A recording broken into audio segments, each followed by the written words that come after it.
in this set, we're asked to do something a little bit more. We're actually going to find the greatest common factor, which we've already learned to do, and then we're going to factor it out. So it's going to start the same as what you just did. You first need to figure out what the greatest common factor is, right? And so if I look here, I see a 2 and a 6. Right away, I think to myself, okay, the greatest common factor is 2 because the number 2 only has 2 factors, 1 and 2, and 2 times 3 is 6. So the greatest common factor is 2. I notice over here there's 3 m's, right? And watch what I'm going to do. I just, to kind of visualize it, there's 3 m's here, and there's 2 m's here. And so what do they have in common? They have 2 m's in common, right? So that's going to be 2m squared. That's the greatest common factor. So now, here is where this turns into something new. So I'm going to do this. I'm going to write 2m squared, which is the greatest common factor. And now I'm going to write a set of parentheses. And what I'm doing is I am factoring out. Now, this is the opposite. It's the opposite of multiplying. It's the opposite of distributing. It's the opposite. Okay? What does that mean? That means that I want to undistribute here. So rather than multiply a number in, right, which is what I've usually done, I'm going to take 2m squared out of each of these numbers. I'm going to divide. Okay, so the question is, what would I have to multiply 2m squared by to make it 2m to the third power? 2m squared times what would equal 2m to the third, right? I want that when I multiply, that my first term is 2m to the third. So I notice, okay, well, the number's the same, 2 times, I don't need to multiply by another number to get 2. But here I have an extra m, right? Here I have 3 m's, and over here I have 2 m's. So I need to multiply by another m. So 2m squared times m is going to be 2m to the third. That's what I want. Okay, now, what am I going to need to multiply by to get negative 6m squared? So the first thing I notice is a negative, so I'm going to put minus. I noticed that in this case, look, m squared and m squared, those are the same. So I don't have to multiply by another m, but I have to multiply 2 times what to get 6? So this here is my answer. This is called factoring out the GCF, where I take the GCF and I take it out of both of these terms, and I make it so that it's basically the opposite of distributed. Okay, so this is what you're going to type in your answer box, and just be careful that you type this as an exponent and that you type it without typos. All right, let's do another couple of these. What's my greatest common factor here? So I look at my numbers first, 32 and 16.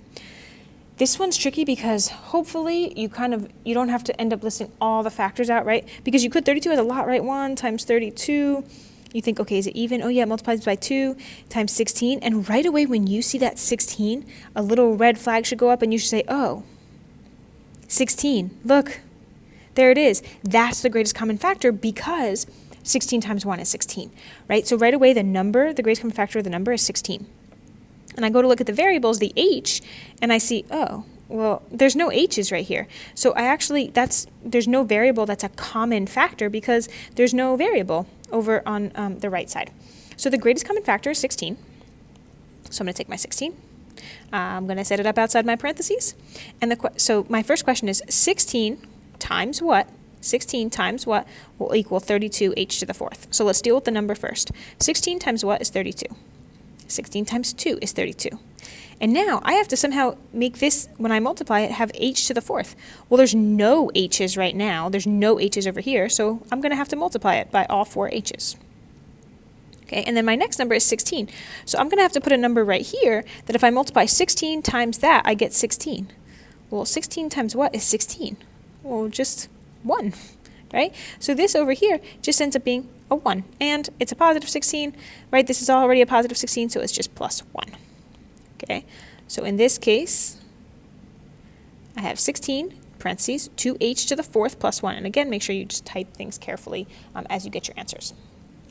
All right, here's a doozy. It's a longer one, but the process is not different. Okay, we're going to start with figuring out what the greatest common factor is. So I'm going to first look at my numbers. Okay, and what I'm going to do is I'm going to notice this smallest number first. It's an 8. And the first thing I'm going to do is just check. Maybe that's the greatest common factor. Let's see. Does 8 multiply to get 16? Yep, 8 times 2 is 16. Does 8 multiply to get 32? Yep, 8 times 4 is 32. Does 8 multiply to get 48? Yep, 8 times 6 is 48. So greatest common factor, 8. And now let's look at the F's. I have 9 here, 8 here, 7 here, and 6 here. So that means they all have at least 6.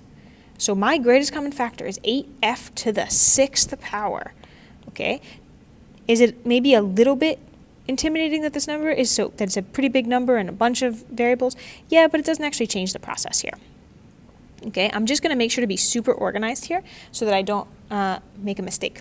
So what I'm going to do is I'm just going to kind of recopy this so I can see, right? I'm trying to put something here that when I multiply by this number, I get 16f to the 9th, right? Here, when I multiply 8f to the 6th, I want to get 8f to the 8th. And it turns out these are all positive in here, right, for this one. And notice I'm just kind of setting myself up here.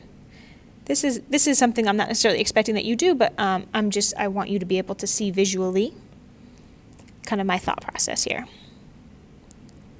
Okay, so let's take a look. Let's start with blue here. Let's look at the number first. Oh, I forgot my arrows. Let me make this beautiful. Okay, so let's start with blue. So let's start with the number 8 times what is 16? Well, 8 times 2 is 16. And here I already have 6 f's being multiplied together, and I need to have 9 f's multiplied together. So how many more do I need? Well, I need 7, 8, 9. That's 3. Okay, so I need 3 more f's being multiplied. Okay, now here, 8 times 1 is 8. So I can write 1, or you can choose not to write 1, because when you have variables, you can write like 1x, or you can just write x. Those are the same. And here I already have 6 f's, and I need to have 8 f's. So I need 7, 8. I need 2 more. Okay, and again, this one is optional right here.